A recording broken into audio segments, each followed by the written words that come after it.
The babysitting nightmare, a memory I'll never forget.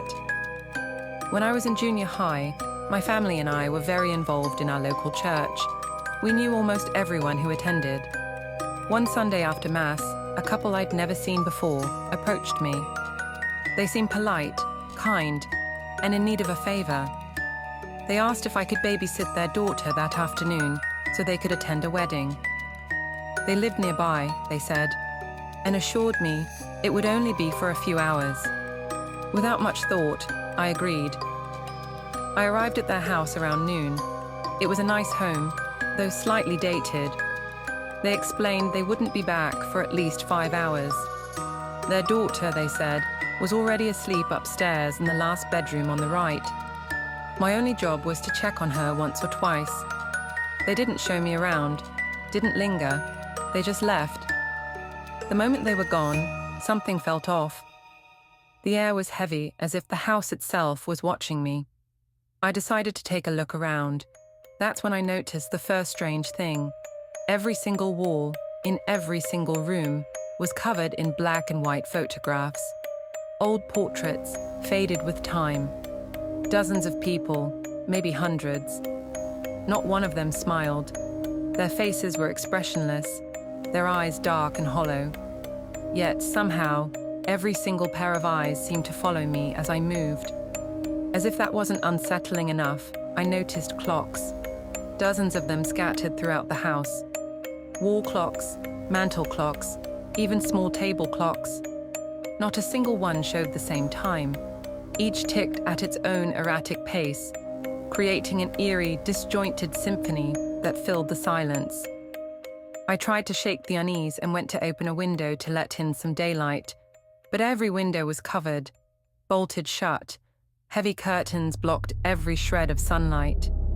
Even during the day, the house felt suffocatingly dark. I flipped a light switch, but nothing happened. None of the lights worked. By this point, my skin was crawling, but I had a job to do. I needed to check on the girl upstairs. With the dim light filtering through cracks in the curtains, I made my way toward the staircase. The walls there were no different, lined with more photos of lifeless faces that seemed to turn toward me as I climbed. The staircase creaked under my feet as I approached the last door on the right, just as they had instructed. I reached out and opened it, and what I saw made my blood run cold. The room was dimly lit, but I could clearly see the bed. Surrounding it, in a perfect circle, were 6 life-size dolls. Each one was grotesquely detailed, with unsettlingly realistic faces. A clown, a Santa Claus, a porcelain child. They all seemed to look at me as I entered, their eyes gleaming faintly in the low light. I froze, unable to move. My breath caught in my throat. I slammed the door shut and stumbled back, barely able to keep my balance. My heart was pounding as I bolted down the stairs, the eerie silence of the house swallowing the sound of my panicked footsteps. I tried every door, desperate to get out. Finally, I managed to open the back door, and sunlight flooded in. I stepped outside, trembling. I ran to a neighbor's and called a friend on the phone. I told her everything, the pictures, the clocks, the dolls. She stayed on the line with me for hours, trying to calm me down as I refused to go back inside. But eventually, I had to. I still needed to check on the girl. Gathering every ounce of courage, I went back upstairs. The house was eerily quiet, save for the faint ticking of those maddening clocks. My hands shook as I reached the bedroom door and slowly turned the handle. I opened the door, and all 6 dolls were there, pressed up against the door as if they had been waiting for me. Their lifeless eyes seemed to bore into mine. I screamed, slammed the door shut, and ran. I didn't stop until I was outside in the sunlight again, gasping for air. I stayed outside, pacing in the backyard, until the couple finally returned. They paid me generously, far more than I expected.